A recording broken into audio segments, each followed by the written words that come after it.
Voilà, frères et sœurs, bonjour.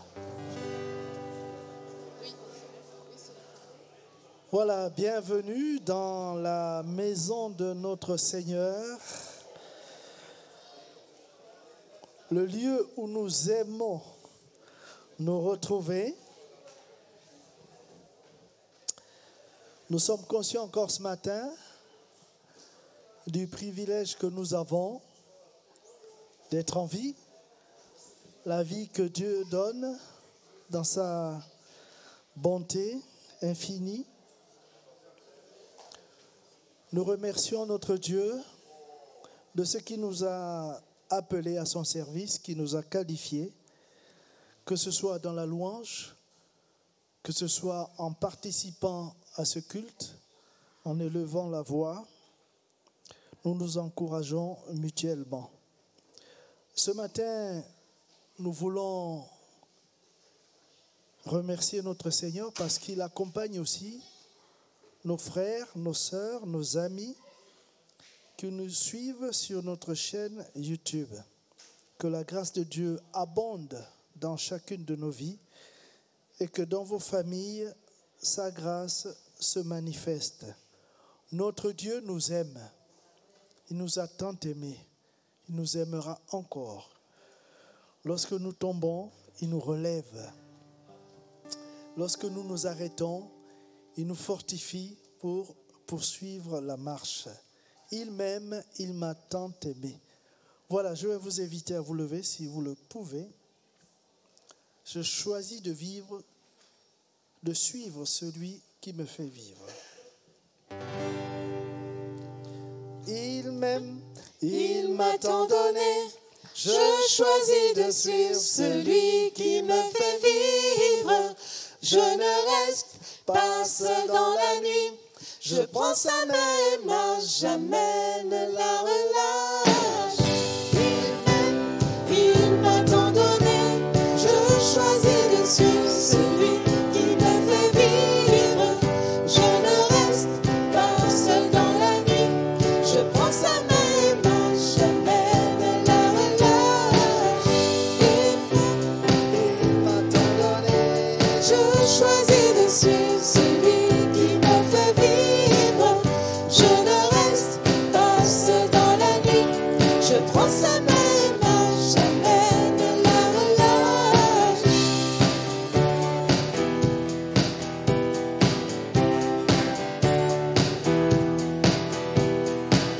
Il se tient tout près de moi. Quand je dis viens vivre en moi,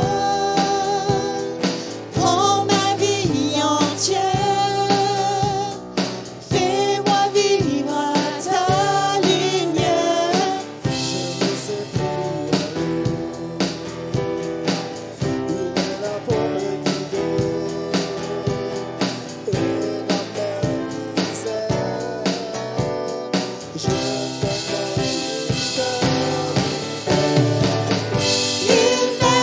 il m'a tant donné. Je choisis de suivre celui qui me fait vivre. Je ne reste pas seul dans la nuit. Je prends sa main et marche, jamais ne la relâche. Il m'a tant donné. Je choisis de suivre celui qui me fait vivre. Je ne reste pas seul dans la nuit. Je prends sa main et marche, jamais ne la relâche.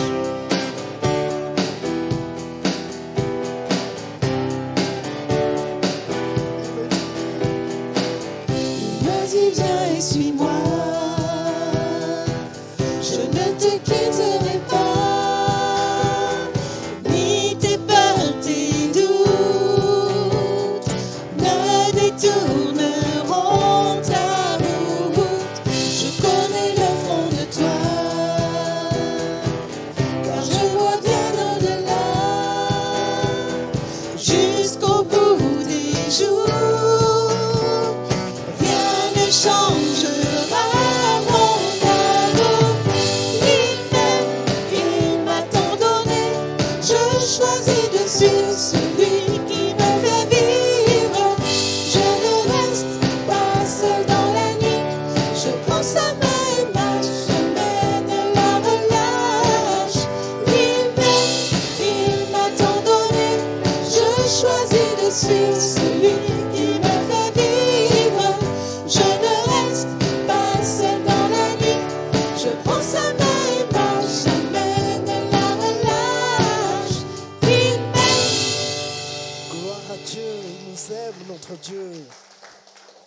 Alléluia. Nous voulons proclamer encore ce matin ce que nous croyons. Notre Dieu est vivant. Gloire à ton nom, Jésus.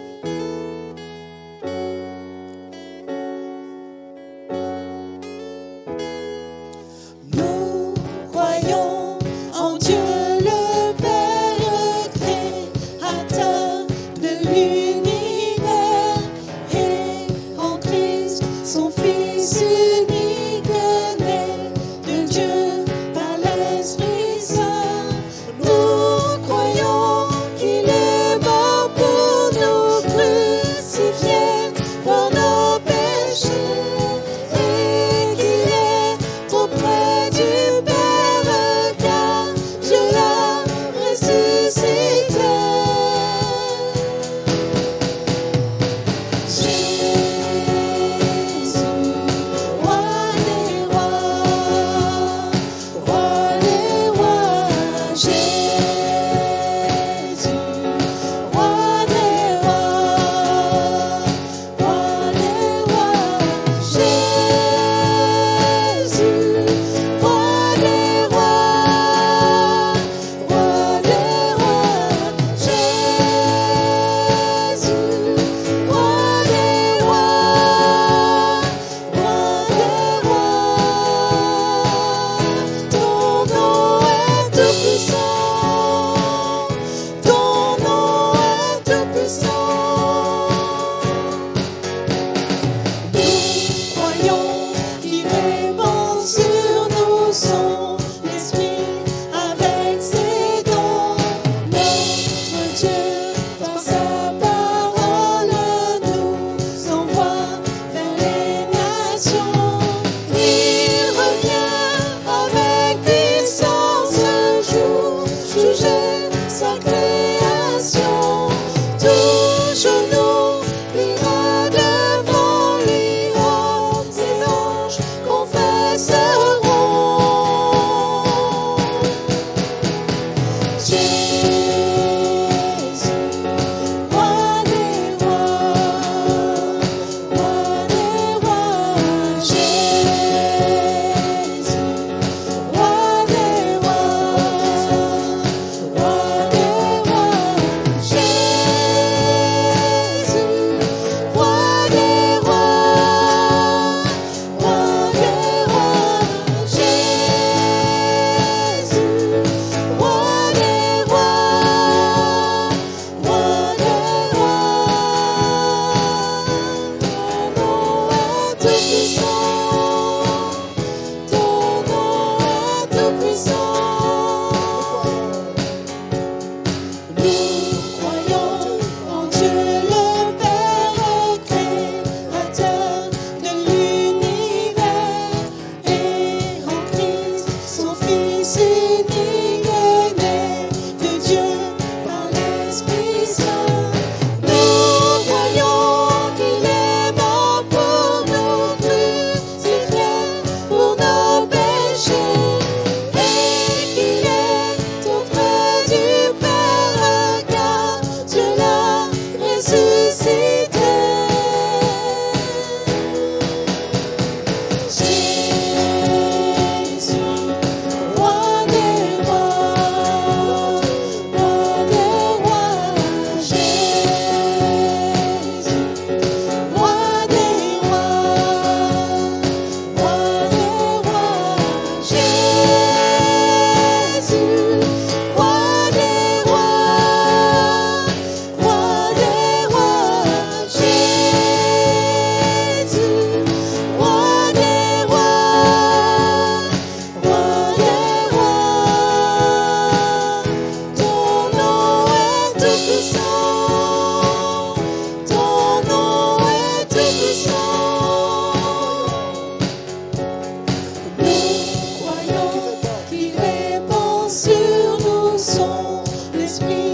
que son nom est tout puissant.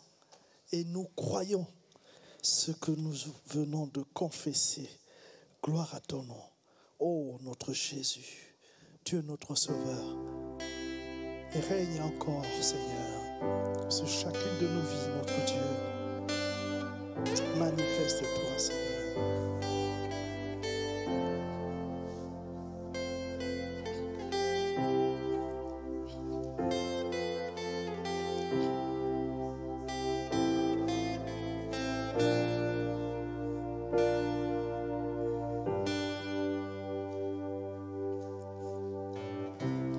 Mon Jésus, mon Sauveur, rien n'est comparable à toi. Pour l'éternité,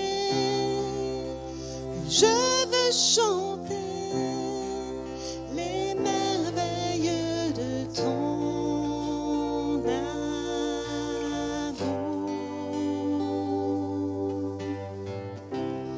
Mon refuge, mon abri, mon réconfort, mon appui, que tout mon aide, toute ma vie ne cesse de t'adorer.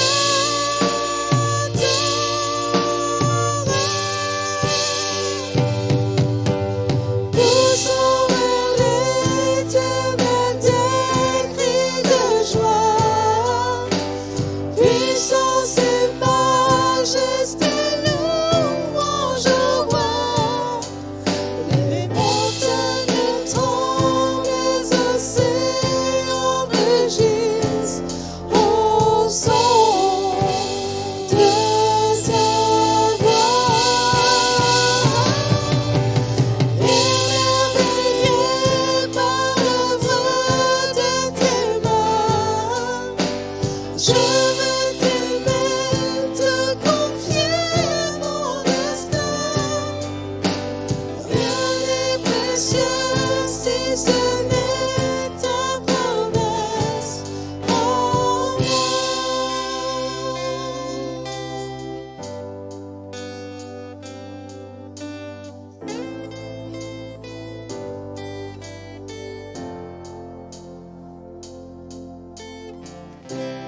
Mon Jésus, mon Sauveur, rien n'est comparable à toi. Pour l'éternité, je veux chanter les merveilles de ton amour. Mon refuge, mon abri, mon réconfort, mon appui, que tout mon aide, toute ma vie ne cesse de t'adorer.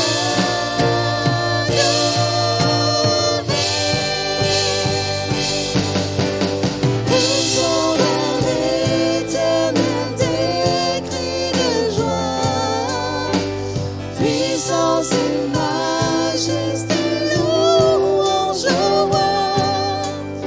Les montagnes tremblent, les océans rugissent au son de sa voix. Émerveillé par l'œuvre de tes mains, je veux t'aimer, te confier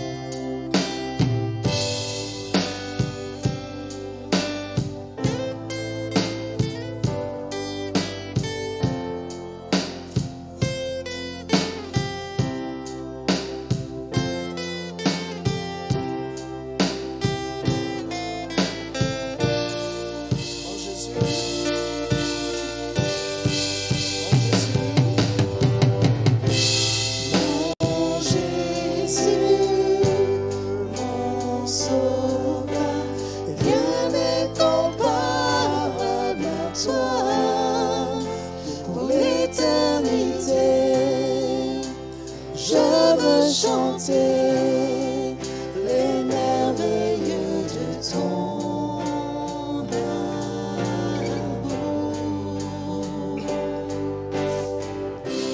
Mon refuge, mon abri, mon réconfort, mon appui, que tout mon aide, toute ma vie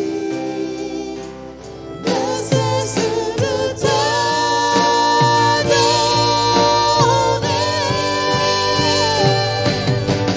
Poussons dans l'éternel tes cris de joie, puissance et majesté, louange au roi. Les montagnes tremblent, les océans rugissent au son de sa voix. Émerveillé par l'œuvre de tes mains, je veux t'aimer, te confier mon destin. Rien n'est précieux si ce n'est ta promesse. Rien n'est précieux si ce n'est ta promesse. Rien n'est précieux si ce n'est ta promesse. Rien n'est précieux si ce n'est ta promesse en moi.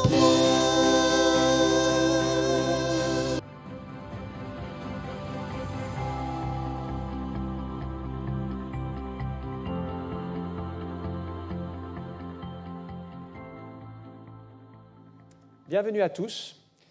J'aimerais parler sur la vie de l'esprit et nous allons lire dans Actes chapitre 13 à partir du verset 4. Barnabas et Saul, envoyés par le Saint-Esprit, descendirent à Séleucie et de là ils s'embarquèrent pour l'île de Chypre.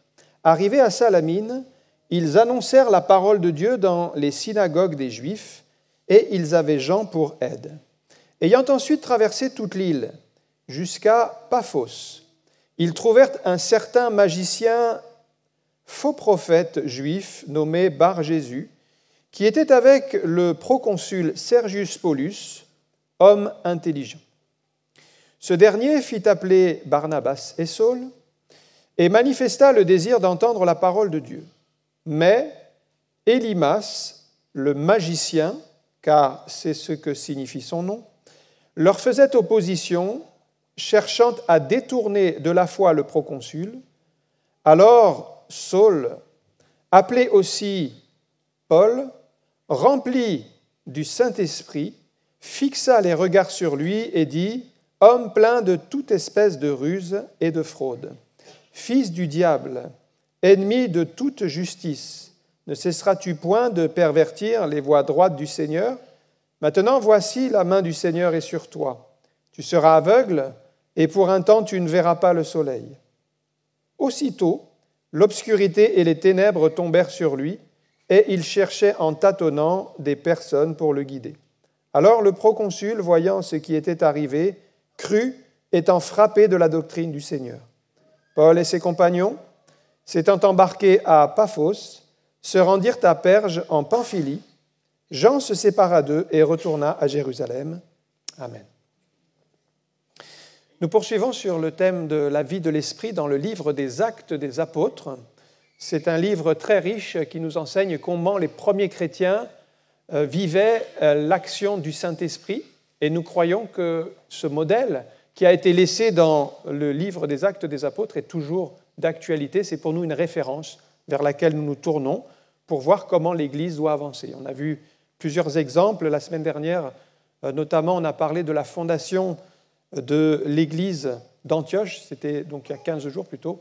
L'Église d'Antioche, où on voit que cette Église a marché dans la vie de l'esprit dès sa naissance avec l'exercice des dons spirituels, comme on l'a vu la dernière fois. Et c'est donc la suite, en fait, puisque ces disciples vont partir d'Antioche, cette Église-là dont on a parlé, qui est né sous l'action de l'Esprit, où il y a eu des paroles, des prophéties concernant la mission, et c'est là qu'on trouve le premier voyage missionnaire avec Paul et Barnabas. Si vous vous rappelez, on avait vu que c'était pendant un temps de jeûne et de prière que le Saint-Esprit a mis dans le cœur de Paul et de Barnabas de quitter cette église où ils servaient pour prendre le départ et partir annoncer la parole de Dieu dans la mission. La mission. La vision missionnaire n'existait pas vraiment dans l'Église encore à l'époque. C'était la première fois qu'il y avait cet élan missionnaire, c'est-à-dire de quitter son Église pour aller porter la parole de Dieu au loin. Alors, ils ont été envoyés par le Saint-Esprit, c'est ce qu'on a lu au verset 4. Barnabas et Saul, qui ont été appelés dans ce temps de jeûne et prière, ont été envoyés par le Saint-Esprit. Une petite parenthèse ici, l'Église a prié pour eux et les a envoyés, mais c'est le Saint-Esprit qui a mis dans leur cœur la direction de partir. Il faut les deux. Il faut l'approbation de l'Église, mais il faut l'approbation du Saint-Esprit. Ce n'est pas juste un départ parce qu'il faut partir, mais c'est conduit par le Saint-Esprit. Donc ils partent d'Antioche de Syrie en bateau pour l'île de Chypre. Mais ce que je remarque, dès le début de ce premier voyage missionnaire, on pourrait dire Dieu est avec nous, les portes vont s'ouvrir et tout va bien se passer. Mais dès le début, il y a eu de l'opposition. Dès la première annonce de la parole de Dieu, il y a eu des obstacles. Il y en a qui se sont dressés contre eux. Ils devaient continuer à avancer dans l'opposition. Donc vous pouvez très bien être envoyé par le Saint-Esprit, avoir l'approbation de l'Église, partir, mais rencontrer des obstacles et de l'opposition, parce que l'ennemi se dresse contre ce voyage. Les apôtres ont bien compris que c'était l'ennemi. Ils n'ont pas dit « Oh, c'est un peu trop dur, on va rentrer à Antioche ». Non, ils ont compris que c'était la mission pour eux et ils sont allés de l'avant malgré l'opposition. Donc sachez que quand vous rencontrez de l'opposition, c'est un signe aussi que vous faites la volonté de Dieu parce que l'ennemi n'aime pas qu'on avance dans les chemins que Dieu a prévus pour nous. Donc il va dresser des embûches, il va dresser des obstacles. Il ne faut pas s'effrayer, il ne faut pas s'inquiéter, mais continuer à avancer. Le premier point, c'est donc l'attraction de la parole de Dieu. L'attraction de la parole de Dieu, pourquoi ? Parce que Paul et Barnabas sont envoyés en mission pour parler de la parole de Dieu. Et donc, ils vont prêcher la parole. Et ils vont la prêcher à un homme qui s'appelle Sergius Paulus, qui est dit que c'était un homme intelligent, cultivé. Mais voyez-vous, l'intelligence qui est une bonne chose, et c'est bien d'avoir une grande connaissance et de faire des études, pas de problème. Mais en fait, la connaissance n'apporte pas la réponse à toutes nos questions. Il y a beaucoup de questions que nous avons encore dans notre esprit qui n'ont pas de réponse avec ce que la science propose ou ce que la philosophie de ce monde propose. Il y a beaucoup de questions sur le sens de la vie, pourquoi nous sommes là, qu'est-ce qu'il y a après la mort. Et en fait, vous pouvez avoir une grande connaissance, mais un cœur vide, parce que si Jésus n'est pas dans votre cœur, il n'y a pas d'espérance, il n'y a pas d'avenir. Et même si vous dites que Dieu n'existe pas, quel est le sens de la vie si Dieu n'existe pas ? À quoi ça sert qu'on soit sur la terre si Dieu n'existe pas ? Si la vie passe et puis on meurt et il n'y a plus rien, alors ça n'a pas de sens. Alors c'est Dieu qui donne à chacun la capacité de la réflexion, et merci Seigneur pour l'intelligence qu'il a donnée, la réflexion, mais ce n'est pas l'intelligence qui va vous rendre heureux ou qui va vous communiquer la paix ou qui va vous communiquer le bonheur. Ce n'est pas cette intelligence-là. D'ailleurs, plus le savoir augmente, vous avez remarqué que le savoir augmente de plus en plus ces dernières années, mais il paraît qu'il double tous les 7, 8, 10 ans, le savoir double, tellement la connaissance augmente. Mais remarquez qu'en même temps que le savoir augmente, à la fois il y a des progrès technologiques, mais à la fois il y a des progrès pour faire le mal, puisqu'on arrive avec l'intelligence à concevoir des armes qui peuvent détruire toute la planète. L'intelligence a progressé dans le bien et dans le mal. Et votre cœur ne sera pas comblé par votre grande connaissance, parce que la connaissance, elle vous laissera sec et vide. Votre cœur a besoin d'autre chose. Dans le psaume 107, verset 9, il est écrit « Car il, c'est Dieu, il satisfait l'âme altérée, il a comblé de bien l'âme affamée. » Il n'y a que Dieu qui peut arriver à combler votre cœur, à satisfaire votre âme, parce que votre âme elle a besoin d'autre chose que de la connaissance. Elle a besoin de Dieu. Voilà pourquoi tant de gens sont malheureux aujourd'hui. Voilà pourquoi il y en a tant qui cherchent ailleurs des solutions, parce qu'ils cherchent dans la connaissance, c'est-à-dire dans la réflexion, mais ils ne cherchent pas dans la parole de Dieu. Alors Sergius Paulus, qui était un homme intelligent, et c'est très bien, il entend pour la première fois la parole de Dieu. Et c'est bien. Il est assez ouvert pour reconnaître que son intelligence ne suffit pas. Il a besoin d'autre chose. Il a besoin de la parole de Dieu. Alors il est attiré par le message de l'Évangile et il sent que son cœur va se réchauffer. Pourquoi ? Parce que sa grande connaissance ne lui avait pas apporté la paix. Il cherchait autre chose.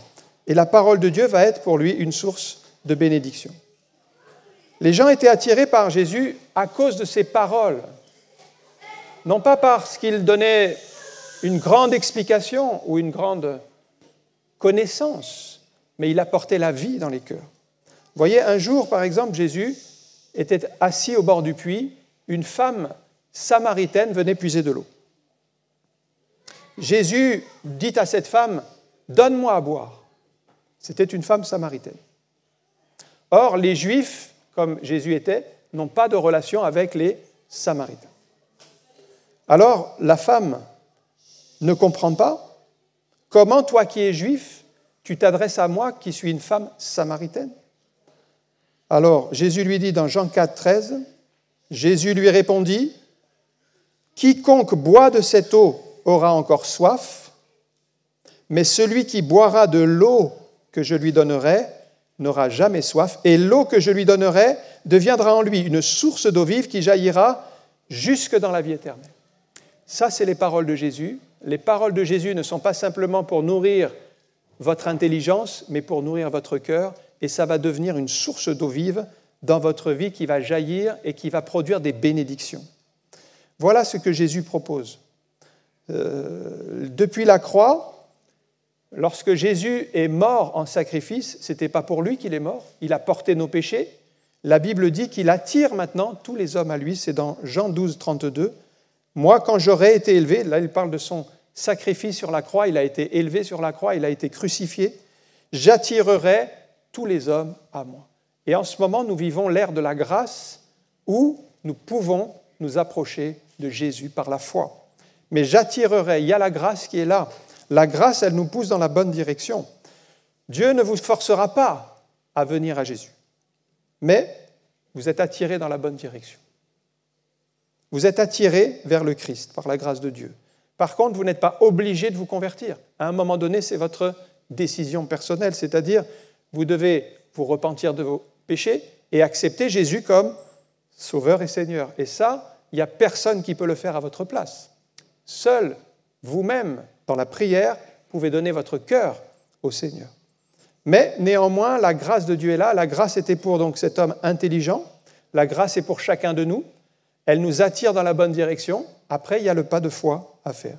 Le deuxième point que je vois dans ce texte, c'est immédiatement après l'annonce de la parole, la grâce de Dieu est là, le cœur de cet homme est touché, l'opposition se manifeste.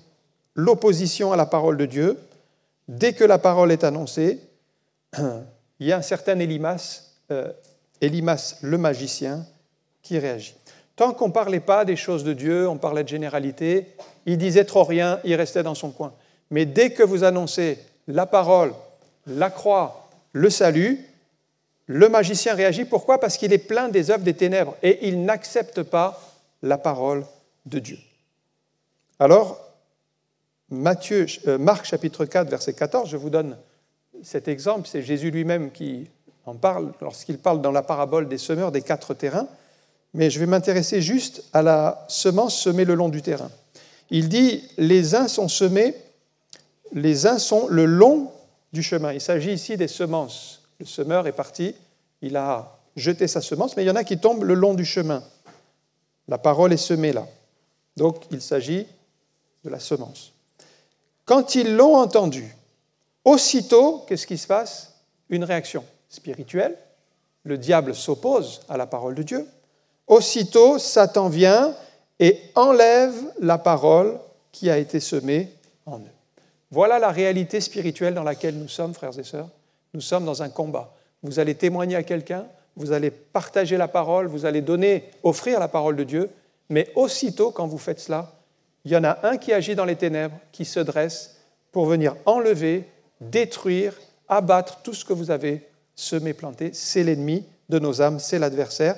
Et c'est pourquoi il agit vite, parce qu'il sait qu'il a peu de temps, parce que si cette parole pénètre dans un cœur, ça va aboutir à une conversion, la personne sera sauvée et le diable, il perd une âme. Donc, pourquoi il réagit ? Parce qu'il est en train de perdre des âmes. Le diable, donc, sait qu'il doit agir aussitôt.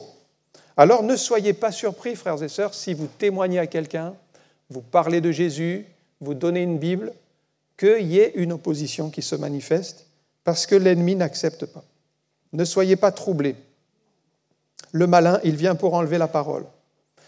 Dès que Paul annonce la vérité, il y a comme un esprit de mensonge qui réagit dans Élymas. Par contre, ce que Paul fait, c'est qu'il va fermer la bouche au magicien. Il ne va pas le laisser s'exprimer, raconter ses histoires, mais il va lui faire fermer la bouche par une parole d'autorité. Et ça, c'est quelque chose que nous avons reçu de la part de Dieu, c'est l'autorité dans le nom de Jésus d'annoncer les vérités. Alors, c'est vrai, nous sommes dans un monde qui est dominé par le prince de ce monde. Ce n'est pas moi qui le dis, c'est la Bible. Le monde entier gît sous la puissance du malin. Nous sommes dans ce monde-là. Le malin domine. Sa tâche principale, c'est vraiment d'aveugler les pauvres créatures. 2 Corinthiens 4, 3, c'est Paul qui le dit. « Si notre évangile est encore voilé, il est voilé pour ceux qui périssent, pour les incrédules dont le Dieu de ce siècle... » Alors, le Dieu de ce siècle, Paul, il parle ici de Satan, c'est le diable. « Le Dieu de ce siècle a aveuglé l'intelligence afin qu'il ne voie pas briller la splendeur de l'évangile de la gloire de Christ, qui est l'image de Dieu. » Nous venons avec la lumière, nous venons avec la parole de Dieu, nous venons avec l'évangile. De l'autre côté, il vient, lui, l'ennemi, le Dieu de ce siècle, on pourrait dire le prince de ce monde, on pourrait dire Satan, le diable, il vient avec ses ténèbres pour aveugler les personnes et les maintenir dans l'esclavage. Mais Paul ne va pas laisser les choses ainsi et à un moment donné, il va donner une parole d'autorité.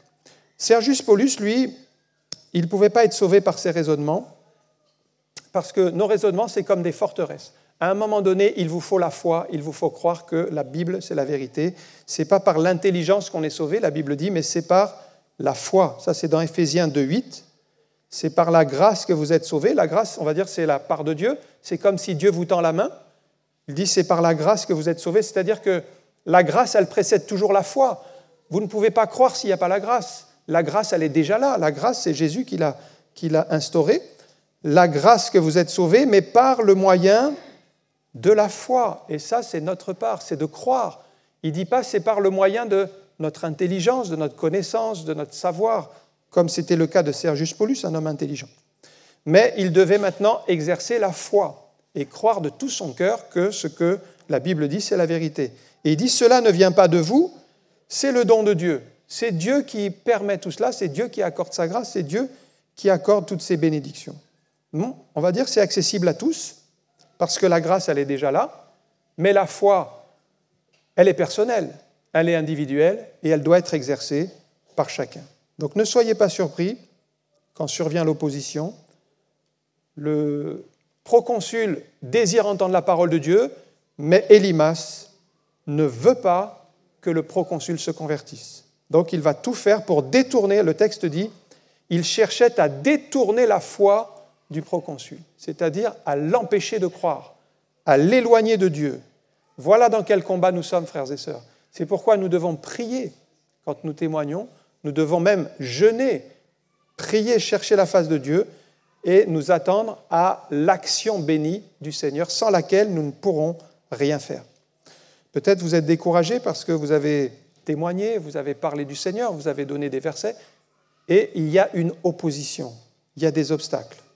Mais ne soyez pas découragés, soyez au contraire déterminés, parce que ce n'est pas terminé, Dieu n'a pas dit son dernier mot, et il va agir, il va manifester sa puissance.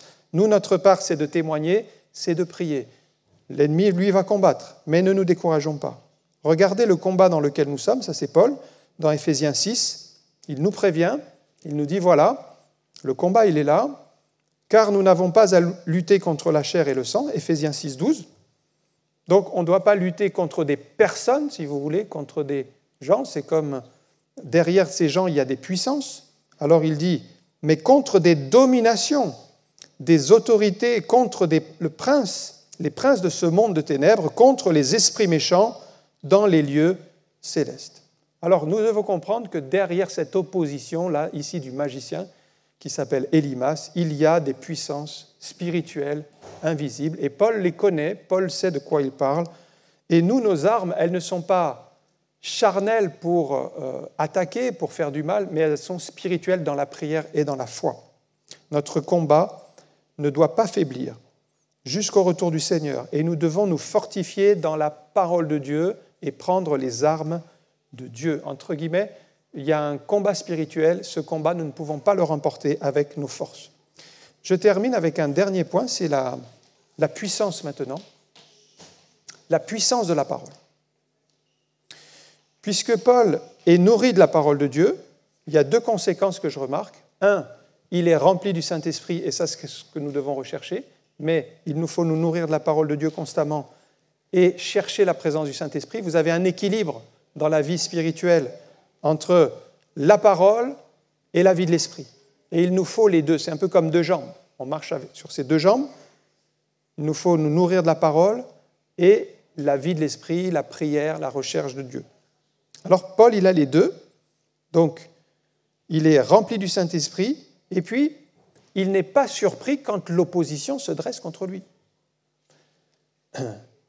Quand on est rempli du Saint-Esprit, la parole est en nous, on a des armes, on a de quoi répondre quand la parole se dresse. Mais si vous êtes rempli, je ne sais pas, des informations, si vous êtes rempli de la colère, de la jalousie, de la pensée du monde, à ce moment-là, vous n'aurez pas les armes nécessaires pour réagir. La parole de Dieu nous transforme. Regardez 2 Corinthiens 3, 18. Nous tous, il parle ici des chrétiens, nous tous, les chrétiens, dont le visage découvert reflète la gloire du Seigneur, nous sommes transformés en la même image, de gloire en gloire, par l'Esprit du Seigneur. La parole en nous va faire des transformations. Nous allons être transformés de gloire en gloire à l'image du Seigneur. Quelle grâce, quelle bénédiction. Dieu vous donnera des paroles inspirées, parce que Paul n'avait pas prévu de dire de telles paroles, il dit même des paroles assez dures, puisqu'il va dire au verset 10, il s'adresse à Élimas, et c'est là qu'on voit que c'est une parole de Dieu et une parole d'autorité. Il lui dit « Homme plein de ruses, plein de toute espèce de ruse et de fraude, fils du diable. » Il va fort quand même dans ses propos. Mais c'est spirituellement. Il voit les choses d'une manière spirituelle. « Ennemi de toute justice, ne cesseras-tu point de pervertir les voies droites du Seigneur ?» Donc, ces paroles-là ne viennent pas de Paul, elles sont inspirées par le Saint-Esprit au moment du combat spirituel qu'il traverse. Frères et sœurs, quand on est rempli du Saint-Esprit, quand on a la parole en nous, ce sont les paroles d'autorité qui viendront sur notre bouche. C'est le Saint-Esprit qui les mettra dans notre bouche. Que Dieu nous accorde sa grâce. Le Saint-Esprit a saisi Paul. Et la parole, ça va être comme un marteau qui brise le roc. Jérémie 23, 29. « Ma parole n'est-elle pas comme un feu, dit l'Éternel, et un marteau qui brise le roc. » Ces paroles puissantes, elles ne viennent pas par hasard. Elles viennent d'une vie qui est consacrée au Seigneur. Plus vous serez proche du Seigneur, plus il va mettre dans votre bouche les paroles qui conviennent et ce qui est bon. Vous aurez des paroles de sagesse, des paroles de connaissance, des paroles de foi, des paroles d'autorité. Tout ça, c'est nourri dans votre cœur et c'est nécessaire pour contrer les actions du malin qui se dressent contre la parole de Dieu. Alors nous avons l'autorité dans le nom de Jésus. Mais il n'y a pas d'autre moyen de vaincre parce que comme le combat est spirituel, nous ne pouvons pas vaincre sans l'aide du Seigneur. Le combat spirituel, c'est avec les armes spirituelles. C'est arrivé au jeune David, alors qu'il était simple berger, il a été interpellé par les paroles violentes de ce géant Goliath à tout Israël pour menacer Israël. Et il s'est proposé d'aller le combattre en combat singulier. Mais lorsque le roi a vu ce jeune homme, malgré la foi de David, il a dit « Mais tu ne peux pas aller te battre contre ce géant ». Alors, il a eu l'idée de revêtir David de ses armes. Il lui a mis son casque, il lui a mis son armure, il a mis son bouclier, il a mis son épée, mais c'était tellement lourd pour ce jeune David qu'il ne pouvait même pas marcher avec de telles armes. Ce n'était pas ses armes à lui, c'était les armes d'un autre, de Saül. Et dans le combat spirituel, vous ne pouvez pas partir avec les armes d'un frère, d'une sœur. Vous devez partir avec vos armes, c'est-à-dire la foi, la confiance en Dieu, l'autorité que Dieu vous donne. 2 Corinthiens 10,4, voilà ce que dit Paul, « Les armes avec lesquelles nous combattons ». Donc, il y a bien des armes qui existent, on ne les voit pas avec nos yeux. Elles ne sont pas charnelles. On va dire qu'elles sont spirituelles, elles sont invisibles. D'accord, mais regardez ce qu'il dit, « Mais elles sont puissantes ». Vous ne les voyez pas avec vos yeux, elles sont invisibles, mais elles sont puissantes par la vertu de Dieu pour renverser une forteresse. Vous savez ce que c'est une forteresse ? C'est une tour, vous ne pouvez pas la renverser. Vous ne pouvez pas faire tomber un château en entier. Mais par ces armes, elles sont puissantes pour renverser des forteresses. Ça, c'est impossible sur le plan humain, mais avec l'aide de Dieu, tout est possible. Que son nom soit béni. Prenons ces armes, frères et sœurs. Ce magicien, oui, il avait de la puissance. Il était capable d'aveugler. Il était capable de détourner le proconsul de la vérité. Mais nous avons une autre puissance qui se trouve dans la parole de Dieu, qui se trouve dans la relation avec notre Seigneur, et c'est dans la foi que nous allons utiliser ces armes. Et ces armes sont plus puissantes que les armes de l'adversaire. Il nous faut les utiliser. Il ne faudrait pas que Paul reste là, les bras ballants, laisser le magicien continuer et détourner le proconsul et que le proconsul il aille en enfer. Non, il a réagi avec les armes de Dieu. Alors, on ne peut pas empêcher l'adversaire de se manifester parce que c'est sa part. Mais nous pouvons prier pour arrêter ces agissements et pour que l'œuvre de Dieu se fasse malgré ces agissements. Et le proconsul crut à la fin. Donc on voit qu'il y a eu un effet de cette parole d'autorité au verset 12. Alors le proconsul, voyant ce qui était arrivé, crut, c'est-à-dire il a mis sa foi en Dieu. Il a vu, il a été témoin de la puissance de Dieu. Alors il a cru, et ça c'était sa part. On va dire que Paul a fait sa part, c'était le témoignage, il a porté la parole de Dieu, il a semé la parole de Dieu, il a pris une parole d'autorité pour briser toute opposition d'Élymas, et puis maintenant la part du proconsul, c'était de dire « je crois, je donne ma vie au Seigneur, maintenant fais de ma vie ce que tu veux ». On va conclure. On a vu Paul qui obéit au Saint-Esprit, qui part dans un voyage missionnaire, qui se retrouve dans une opposition. Nous ne devons pas être surpris de voir se dresser contre nous une opposition. Mais Dieu a prévu pour nous des armes et des paroles d'autorité.